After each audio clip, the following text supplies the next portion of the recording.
Welcome back to the Bitcoin Reformation Podcast, where we are three, but again, two for the time being, pastors who love Jesus and yes, Bitcoin too. And we're going to talk all about that. But before we do today, just want to give you a little bit of update what's going on in our worlds today. And so I'll start first and then toss it over to David today. So today is a great day. It's Friday, at least when we're recording this. But the thing that I'm looking forward to next week is national, although kind of international, Lutheran Schools Week in our church body. And so we're part of the largest non-Catholic, so the largest Protestant school system, Protestant parochial school system in the United States here.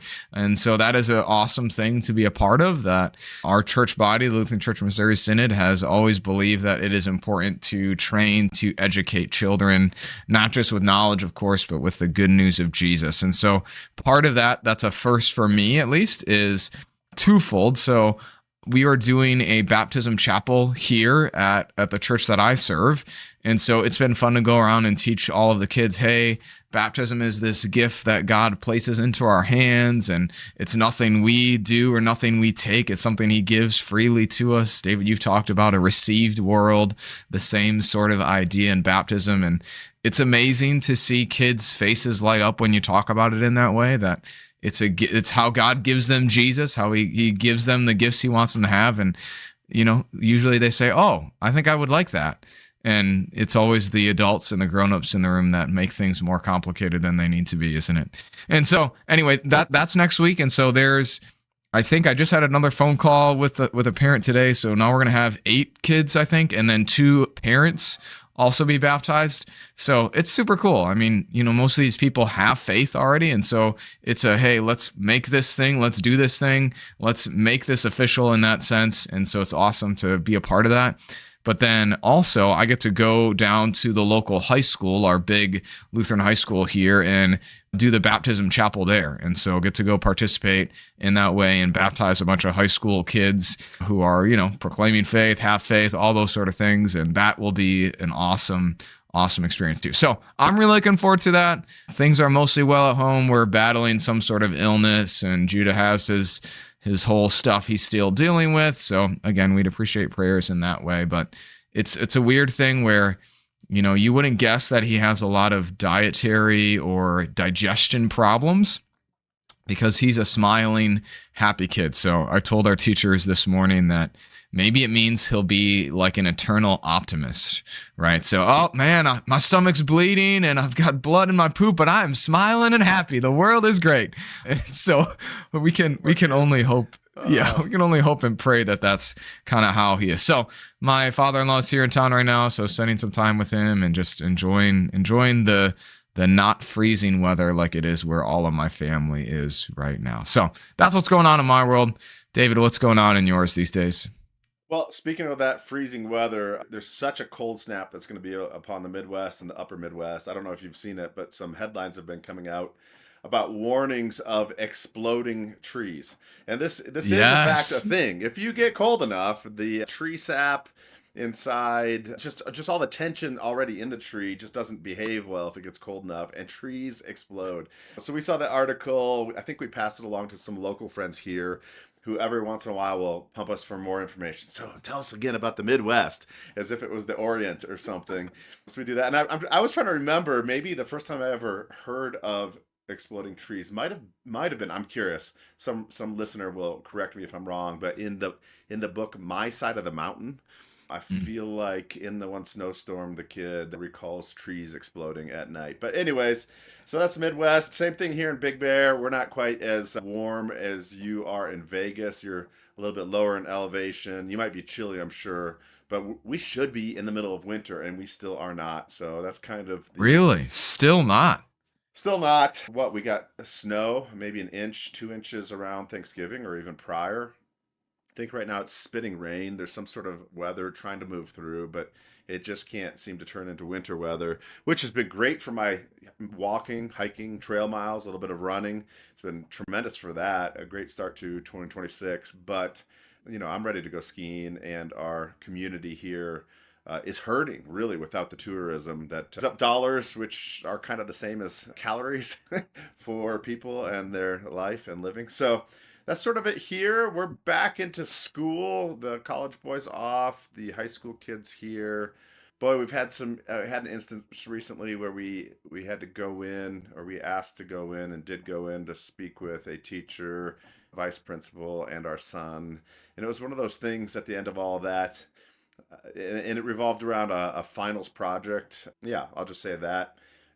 And I said, okay, tell me again, did you learn anything through that project? He's like, no, not much, but I learned a lot from going into to the principal and teacher's office. So it's one of those like I bet.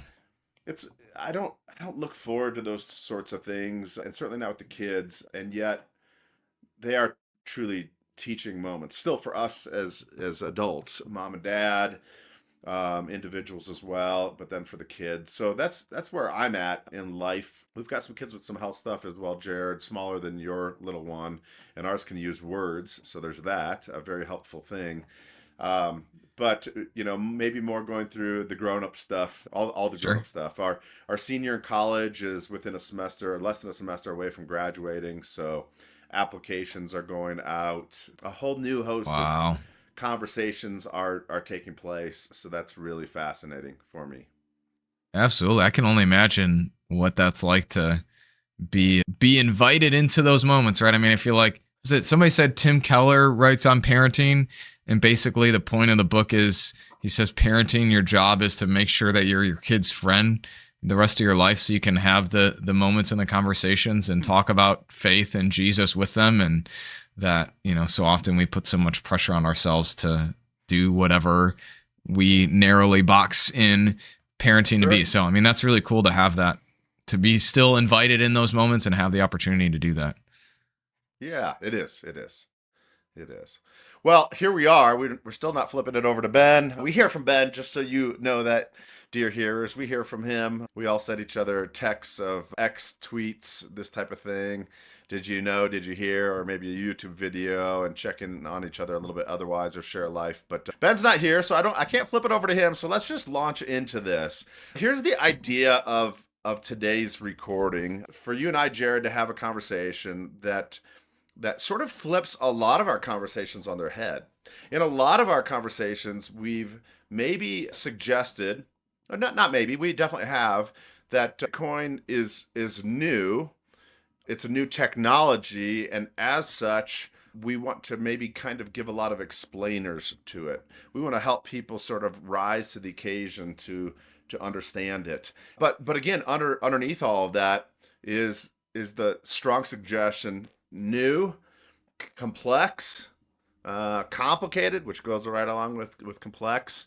And we want to give these sort of explainers so again, people can step up to it. Flipping that on its head, I said to Jared, or we talked together this week and said, what if we take a pause from that? Because maybe in trying to help people with a steady diet of that, maybe we've suggested somehow through it all, not intentionally, but nevertheless suggested to people, this is pretty complex. So, pull up your big boy underwear if you want to participate with this. So flipping on its head today, here's the premise. Bitcoin is beautiful simplicity. It's simple, in fact. And as something that's simple, it's something both you can study and go after and step up to, but it's also something you can kind of finally take a deep breath with and step back from a lot of other complexity. And that's actually my felt experience with Bitcoin. I actually love all the complexities. It's maybe like tinkering on a vehicle. If you're a tinkerer, or putting together a model, or working with a puzzle, you start and everything's very hazy, and you're working towards clarity. It can be a lot of fun like that. And again, a lot of our conversations revolve around that. But my feeling with Bitcoin, if you ask me how I feel with it compared to the rest of the investment world, I'll very quickly share with you. Although I don't think we've done that much here, and say, you know what? Bitcoin's actually really simple. It's really simple. And that simplicity has been such a breath of fresh air. So first of all, Jared, does that resonate with you before maybe we get into the ways in which it's simple? I think it's very appealing anyway, because one of the things in popular critiques I so often hear is that it's confusing, complicated, mysterious, not like anything I've ever done, et cetera, et cetera. And so for that reason, I might have heard of it, but I can't do anything with it. And so that's the reason people push it away or keep it at arm's length. And I think you said it best when you said there are complexities, but that at its base level, it's simple. And maybe a good comparison, right? I mean, as a pastor, I talk to people about all sort of things, right? And whether it's, what is baptism to kids? Well, maybe I'm going to give a little bit different explanation to kindergartners than to fifth graders like I did. But then, whether it's talking about, hey, we're doing a first communion class right now. So what is communion? You can get into all of these big, heavy nuances. Well, there's these people who think it represents, there's these people who think it turns into, and sometimes you get lost in what things really are, or maybe we would call them first principles almost, or the essentials, or something along those lines. And so it happens in faith. I think, like you said too, when you're talking about family, it happens in family, but it could also happen in Bitcoin too. And so it's a great thing to say, hey, there are a lot of these things that are out here, if you want to even say that way. But the main thing of what Bitcoin is meant to be simple, is meant to be, and I like the word beautiful, the adjective beautiful. It's beautifully simple, that in a weird way, maybe this is strange, but in a weird way, something like Bitcoin could actually be beautiful for how easy, how simple it truly is. So yeah, absolutely. Resonates totally, completely. I'm curious to see, because we have not prepped for this, so we didn't compare notes. We didn't rethink what we think is actually beautiful or simple about Bitcoin. So I'm very curious to see where we go and where both of us sort of see this as, and how it is simple. Okay, so here's what I'm gonna start with. I'm gonna start with a framing of the simplicity, a suggestion as to Sure. why the simplicity is a good thing, and then we'll get into the actual reasons why we could name it as beautifully simple. Sure. Here's the one. Here's the framing I've heard often, and the one framing I even liked because it was of a supposed doctor, surgeon, even neurosurgeon. Here's somebody who's very smart, very skilled, and to the layman like me, to the not, I'm not an MD, I'm not a surgeon, I'm not a neurosurgeon, I'm none of these things. Me Here's either. somebody, if you ask me about their life, one of the things I'll say to you quickly about them is, oh, they make a lot of money. They make a lot of money. Right? So I already think of such a person as having a leg up. And yet that person is in the same boat as you and I are, Jared. Maybe even their boat is a little bit, it's a harder one to row. They're in the same boat as us in that the same real world money pressures are pressing down on them. They may even have it worse because their taxable income is probably higher than yours or mine. They're in a higher tax bracket. But ultimately, and maybe it's worse this way as well. Maybe their hours are not enviable. I don't know. I suspect that that's true. And I'm sure their wives can't get a hold of them very well in the middle of surgery. So there's all kinds of things. But in this supposed framing, this person said, here you have somebody who is an MD. They went to school for not just probably 4 or 8, but you start adding in those residencies, right, for each of the specialties. And their schooling has spanned well more than a decade, in many cases close to 2.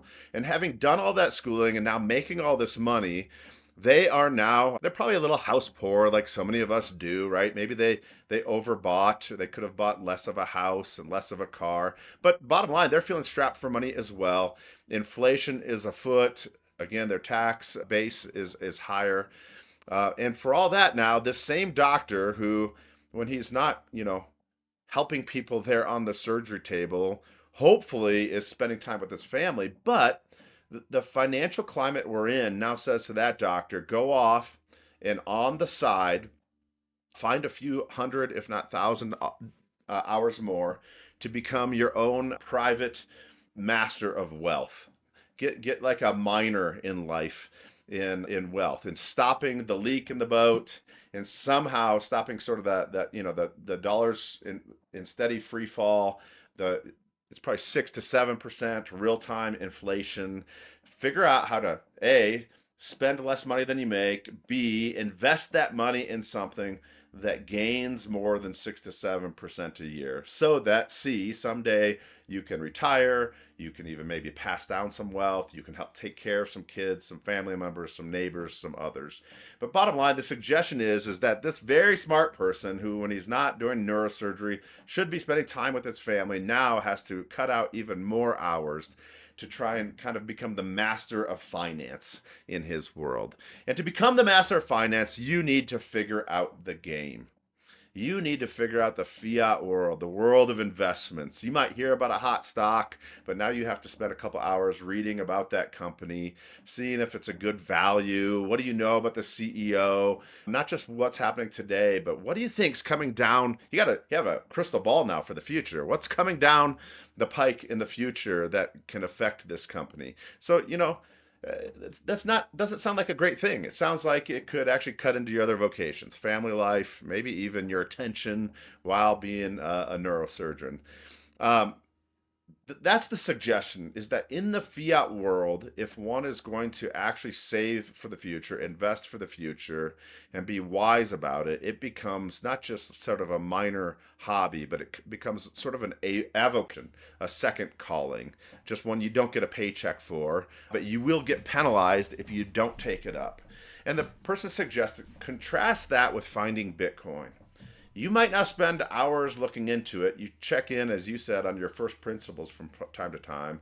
But once you find Bitcoin, you take a deep breath. You're not chasing down individual stocks. You are looking into the future a little bit, but it's a much narrower lens, and it revolves around fewer things that, to my mind, we'll talk about those coming up here, seem, I think, a little bit more certain than said CEO or company or pipeline or all these things. So that's what we're contrasting, or we're saying, first of all, there is a problem in the modern world.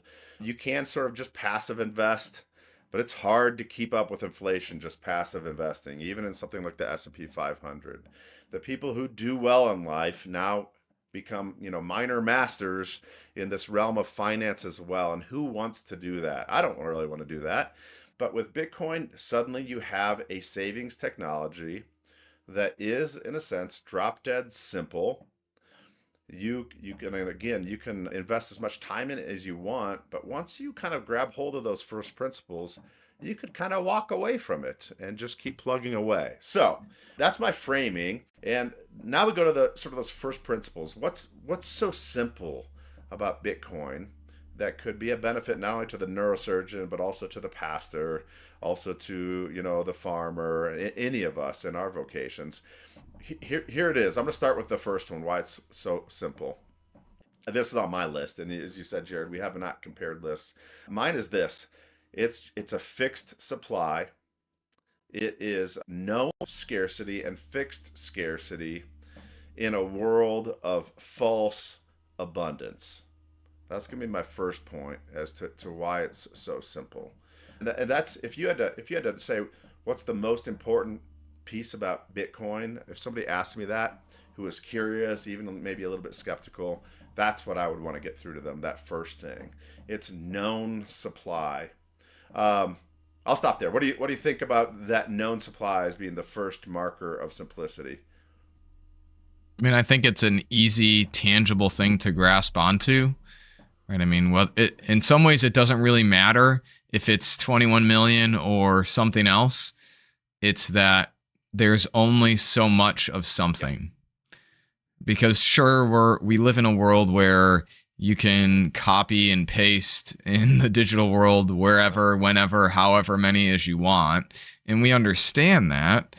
But there's something about knowing how many of something will exist, and that it will only be that many, that we just kind of instinctively get, and that in some ways makes sense, right? I would even say that it's simple because it's how we've we're created. I don't know how much we want to go here, but we're created, right, as limited people, right? We are created with the desire and the heart and the yearning to be God, the desire for eternity on our hearts.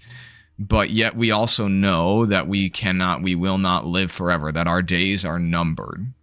And so we gather in the most deepest sense that nothing is unlimited.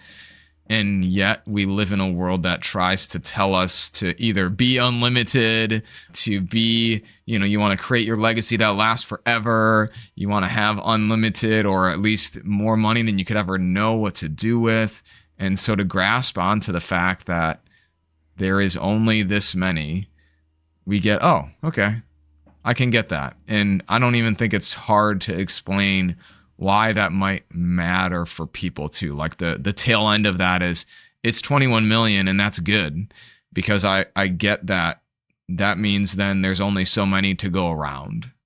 That it's like you don't need to teach a 2-year-old, right? So in our house, we try and tell my parents and grandparents and all those sort of things, we're not going to do the 3 things, so we have 3 kids, so we don't need 3 of these, 3 of those, 3 of everything, right? We think there's value in having 1 cozy coupe and 1 little tricycle to ride around inside, because it teaches them to share, right? It teaches them to take turns, but it also is a good lesson in what you just said, kind of, that there's only so many of things. And so to say, hey, you need to share, that's hard for a 2-year-old and a 4-year-old to do at times, but they get it, that there is a limited thing, that there's only 1 of these in our house, not 2. And what also is funny, you could add on to this, when someone else has it, it's very attractive.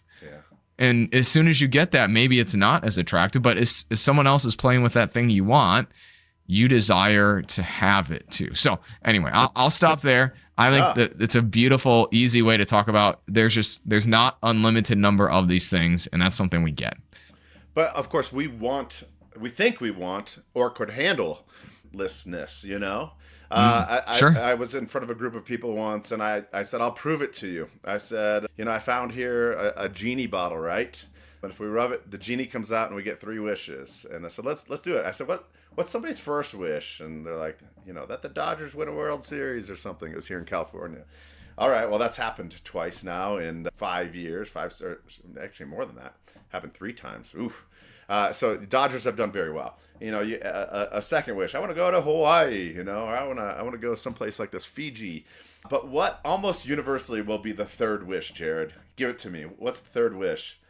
We all want unlimited wishes. Yeah, right. Unlimited, or at least even more. Another Sure. stack of wishes to draw down on. But we're always watching for that last one, whereby we can kind of create the infinite loop of more wishes. It's just really, really, it's there. We want it, and yet to do that, we could probably play with that kind of line of thinking even more and find out we'd become tyrants, we'd become insufferable, nobody would want to be around us, and that's what I mean by false abundance. It's easy for us to reach for, and we've talked about it here on the show before. When it comes to central banks with money printers, we do not have to say that money printing started as a nefarious thing, right?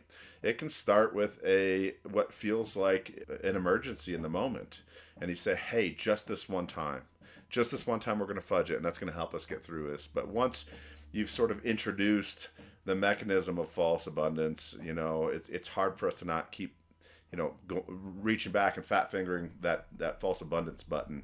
And so that's going on, and it's very much related to these prices going up all around us. I used to be able to get 2 bags of Kingsford charcoal. I'm a charcoal guy, for $20 to $22. Yesterday I picked up, those are 2 20-pound bags. I picked up like a 12-pound bag yesterday, and it was $16, Jared, and I died a little inside.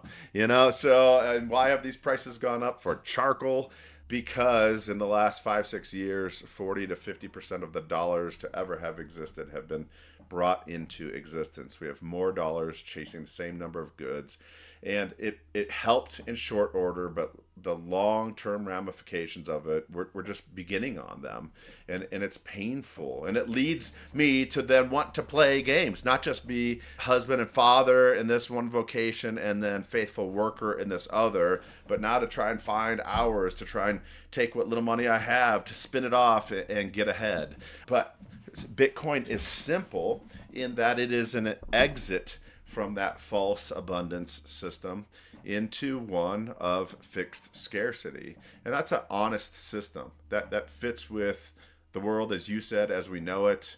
And there's just something truly tremendous about that. I can put it the other way, though. If that ever changes somehow or another, that's maybe another episode. Why can't this fixed supply be changed? I think we have covered it in the past, and we may cover it in the future again.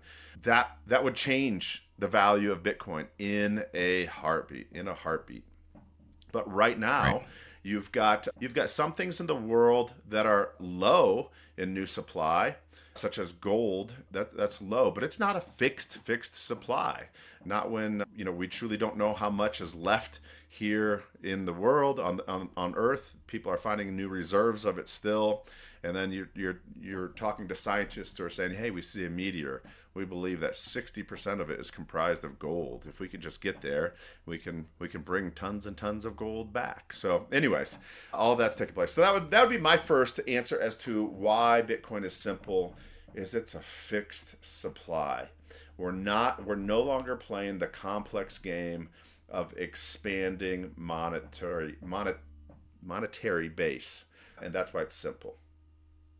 Anything to add to that, Jared? Are you ready to go next? I'm ready to go to my first. I think it ties in really well with what you said and led us into. So when I think people hear, hey, if I'm a neurosurgeon, hey, I'm fill in the blank, and I need to become a master of finance and a master of the fiat world and investing, I think most people would say, well, you're making the assumption I want to. You're making the assumption that I care enough to do that.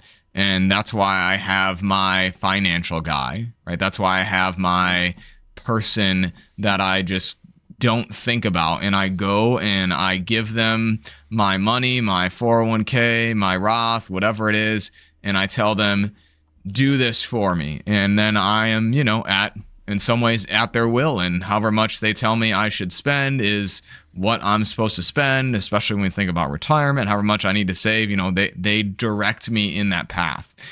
And so I think there's a lot there because at least as I talk to people who are retired, I remember people being very afraid is a word I would use, or very cautious and nervous about, hey, I don't know, how do you, like you said, see the future? How do you forecast out enough? How do you make sure that your purchasing power of whatever you've saved is going to last?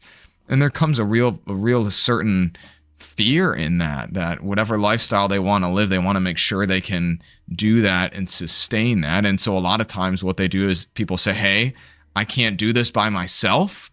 And so I need to find someone else who can help me, an expert in the field. And so, of course, like we say all the time, we're not financial advisors. All this is just entertainment conversation.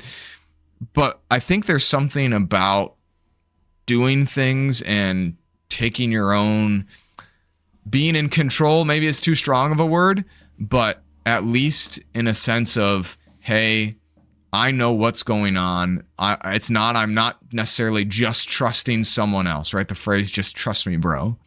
And so I've had a few moments like this in my life the last couple of months. One of those, my dad bought me one of these like battery powered, like power bank things. And so I think solar is cool and interesting. We could talk about all the environmental stuff like we've sort of done in the past. But I bought a solar panel, just a 100-watt little foldable thing, and connected it to the battery. And it was like caveman make fire moment. It was like, I am making power all by myself. And sure, is it going to power my house? Is it going to save me money? No, absolutely not. But there's something about that. Hey, I did this, and sure, I needed somebody to make the solar panel to deliver it to my house, all those sort of things. But still, it was like I had procured the resources necessary, And now I don't need anyone's assistance to make power for this thing. And there's something incredibly satisfying and soul empowering, if you want to even use that strong of a word. And then the second one being, I texted you and Ben that my father-in-law had given me some money for Christmas to buy a grill. And so I bought a pellet grill, and making meat on my pellet grill was also like a man, make food, like a caveman sort of experience that I don't really label myself as like a manly man, like I'm not a bro in that sense. But again, it was like really satisfying to go out to my grill. There's my three racks of ribs on the grill smoking. And then I brought them in and I gave them to my beautiful wife and my two lovely children and said, eat. And they were satisfied. I mean, it's just like, it's something about that is so satisfying to say, hey, I did this and I made this. Now, we could say, of course, all of those things are gifts from God that he gives to us, but there's something about feeling like I was the one who was the primary agent in this that I think gets down to, again, how we're made. We're made as people to be not like we've talked about, right? We can't create out of nothing, but we can take what God has already made and we can make it into things, and that we are all made to be in that way. And so, could you absolutely call it farm out or call it trust someone else with your finances? Absolutely. And I probably should say you probably should at least have someone who knows what they're doing talk to you about many things. But what I think makes Bitcoin simple is that you really don't need that. And so here's what I mean when I say that. I think it was Michael Saylor who talked about this a while ago. And when it was one of my first stuff that I was listening to when I was going down the Bitcoin rabbit hole, talking about diversity, because when I would talk to people about Bitcoin, the general sense everyone would say to me was, well, you need to make sure you're diversified in case fill in the blank. And I remember him saying something, Michael Saylor, saying something like, well, what if you knew something was going to be the thing? Is it diversity to exclude the things that the capital you have by putting it somewhere else? Or should you just put it into this thing because you know it's going to do the thing you think it's going to do? And in some ways that really clicked for me, and I'm not explaining it how I heard it, but it clicked in my head, hey, this is what Bitcoin is. Now, should you probably own some other things? Sure. But I mean, most of our whatever is not in other things. Say it that way, right? And so when I think about Bitcoin, it's simple because I don't need to go to someone else and say, hey, here's my money, take it and do something with it. And then, usually I have to pay those people. And so what that means is then you're losing money that could have, gone with you or been invested or been compounded because it was growing with whatever thing they were going to invest it for you. Or you could say, hey, I'm going to buy Bitcoin, the best performing asset in the last 10 years. And I don't need to ask, my financial advisor per se, because I know this is going to be the best play now into the future. And so it's simple in the sense that you don't need someone's help to say this is a good idea. But then it's also simple in the sense that you'll probably do better even than that person who's going to manage your money, unless they're going to put it into Bitcoin. I'd add that caveat there. But even then, do you really need them if they're just going to buy Bitcoin for you on your behalf? So, David, what do you think about that? Bitcoin's simple because you get to beat most of those smart people. You're right. I don't think I realized that you're describing this feeling with the pellet grill. I felt that when I first started into Bitcoin, and I didn't know that was on the table. I didn't know. Sure. I was dabbling in it for other reasons, but suddenly, and in the Bitcoin world, they often talk about taking kind of your sovereignty back, that we've maybe been infantilized, where we're always kind of trusting other people. And that's not bad, right? We want to live in community. Anytime you're in community, you trust other people. But I'm trusting faceless corporations, right? With all kinds of value in life. And suddenly you touch Bitcoin, and it felt dangerous and empowering, kind of all together. Maybe the way a child does, if I can keep pushing your analogy, when they make a campfire, it's just like, yeah, oh, this is great. I'm coming back to the thing as opposed to so far removed from it. Yeah, absolutely. I can go with that.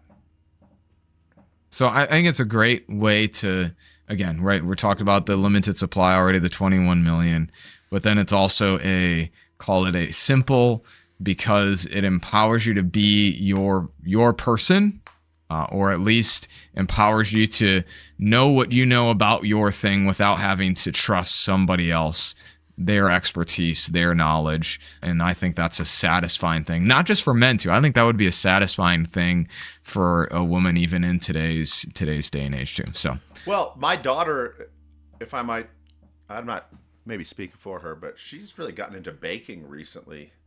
And if you ask her why she's loving baking, nobody's ever suggested, by the way, that you should try baking because you are a girl. She has just gravitated towards it in her case. I think she would describe many of the same things that you've described. People, we buy gifts, but you've known that person who's made gifts. We as some gifts to some friends this Christmas, we propagated our Christmas cactus, and that was just a lot of fun. It was a really different feeling than just sort of buying a candle or something else. But to propagate this plant, we have that plant at our place, but now you have it at yours.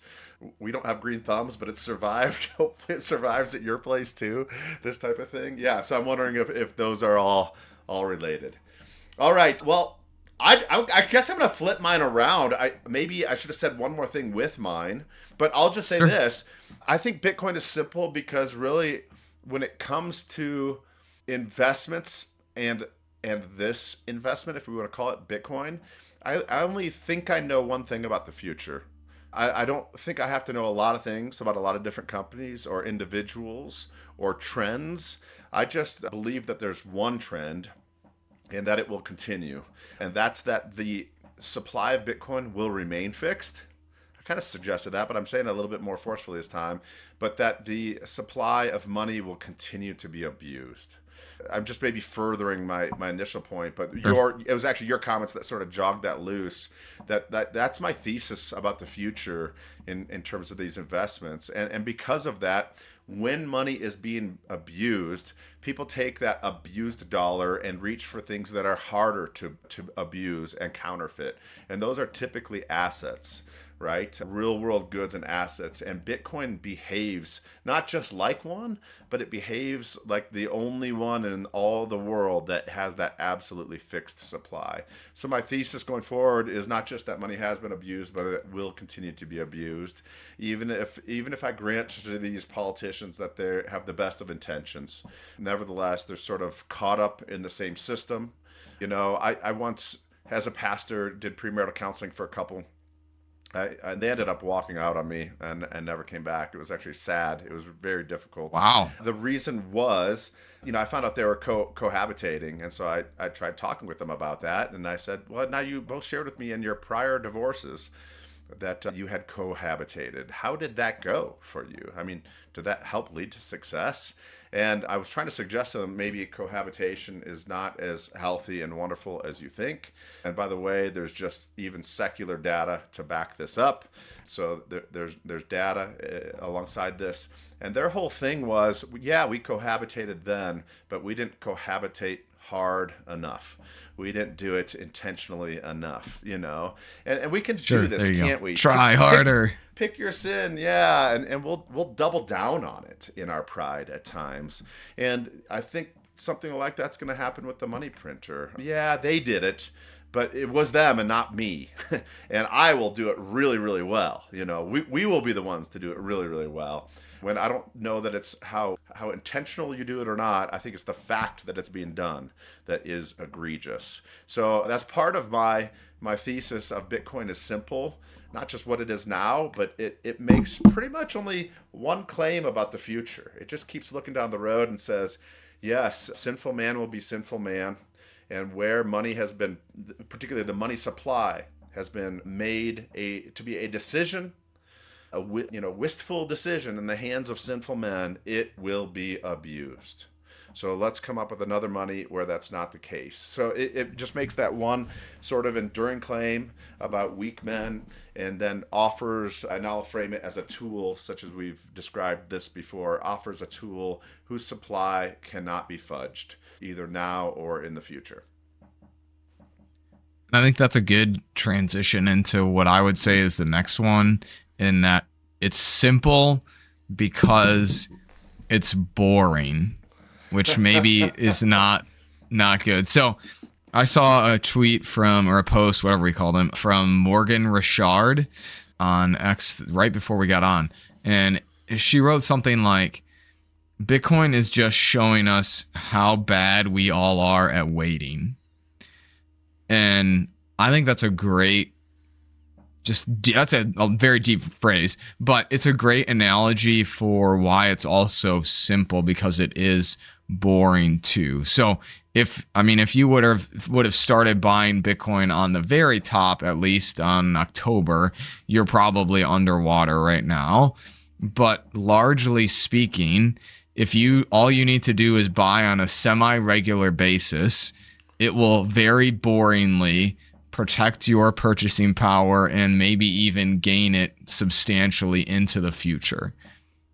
And it's boring in the sense that there's not, especially now, since I've been in Bitcoin, there's not been these crazy big blow off, oh my goodness, it just went up $100,000 in a day. There hasn't been any of that. And, we've talked here that I feel bored with Bitcoin. And in some ways, that's probably good, right? Because it's truly just, hey, well, you just keep doing the thing you do. You buy when you can buy, and you hold on to it for the long term. And it's not about trying to, time some sort of something. You just continue to do the thing of buying some all the time. And in that sense, it's very simple. You don't need to say, hey, I need to make sure I'm buying at 8 p.m.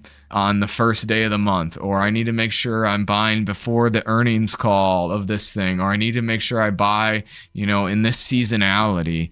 Just buy a little bit on a regular basis, and over time, it will very boringly maybe go down for a series of time, but over time, it will go up and preserve your purchasing power, preserve the money that you've exchanged, as you so often like to say, exchanged a dirty currency for the beautiful thing of what Bitcoin is. So Bitcoin is beautiful because it's boring.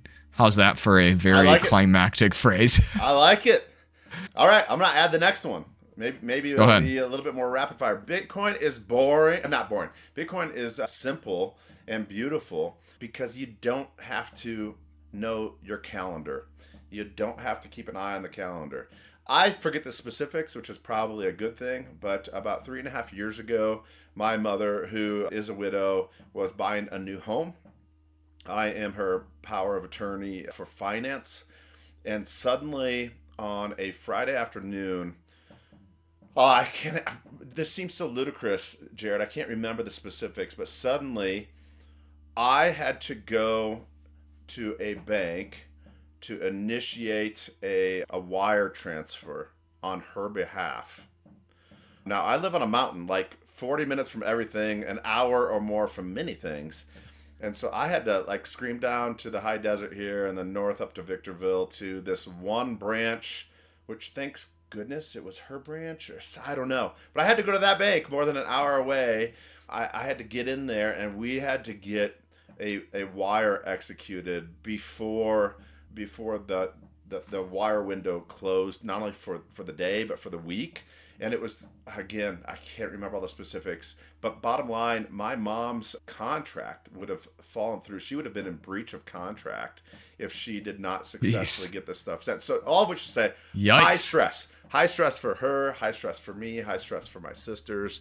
With Bitcoin, here's a beautiful thing. You don't have to know banking hours. You don't have to know the wire window here in the U.S. or other countries.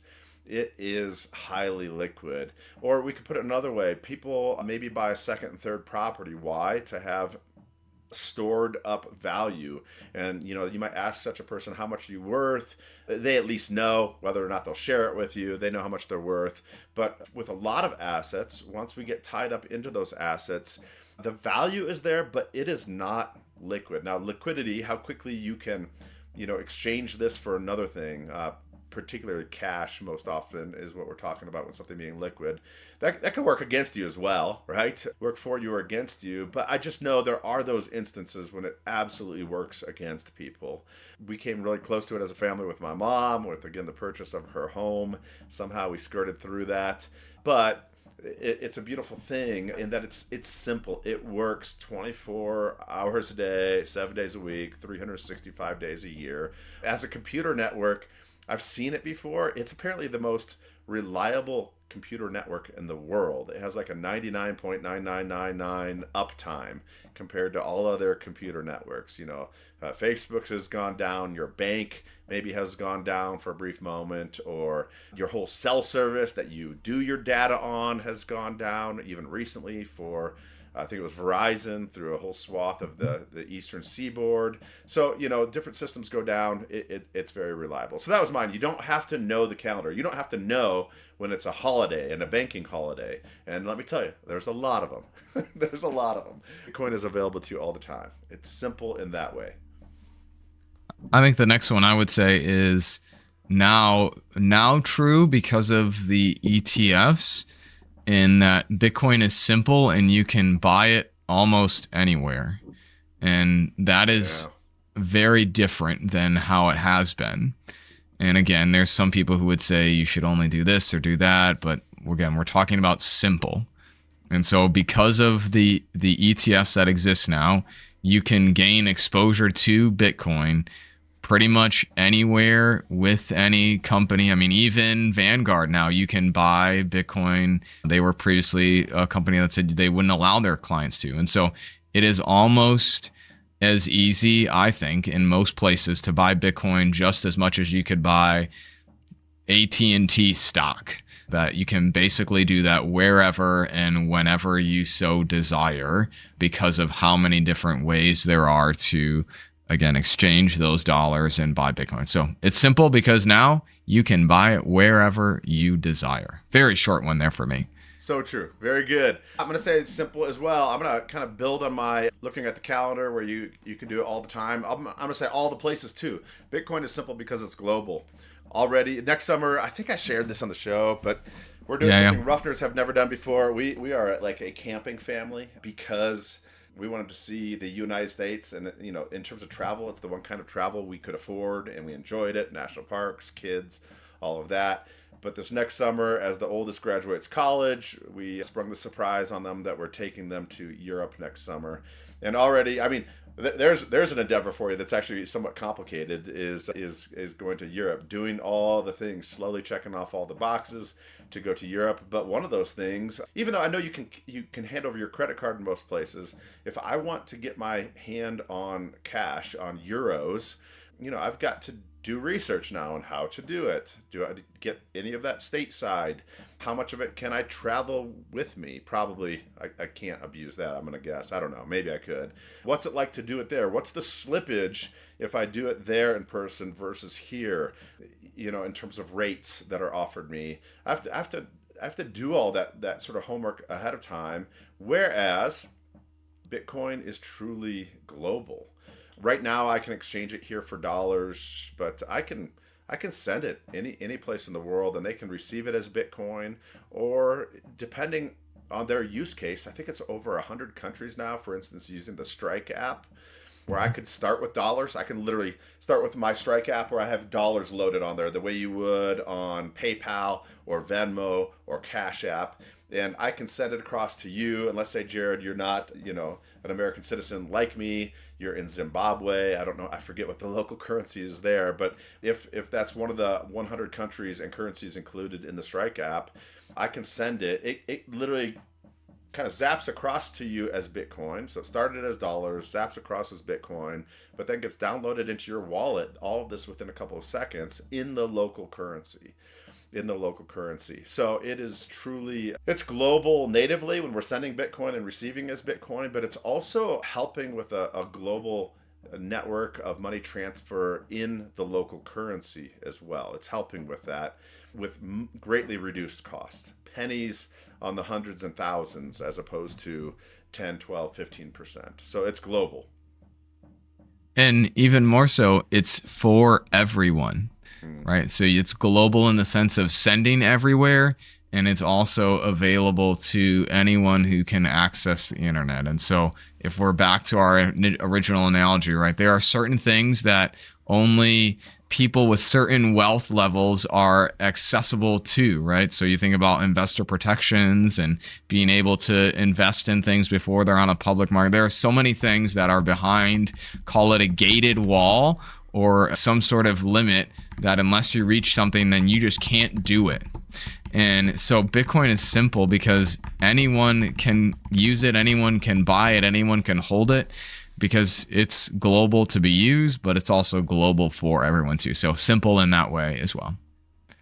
Yeah, that I was just looking up real quickly. That what you're talking about reminded me of this use case, Zimbabwe. So Zimbabwe as a country, did I bring up Zimbabwe? Or maybe I said somewhere else. But they have no national phone network, like phone lines, house to house to house.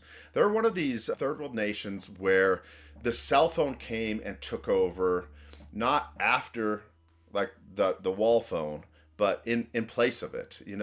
This technology leapfrogged that, right? So they've had cell phones that are now for quite some time, ubiquitous.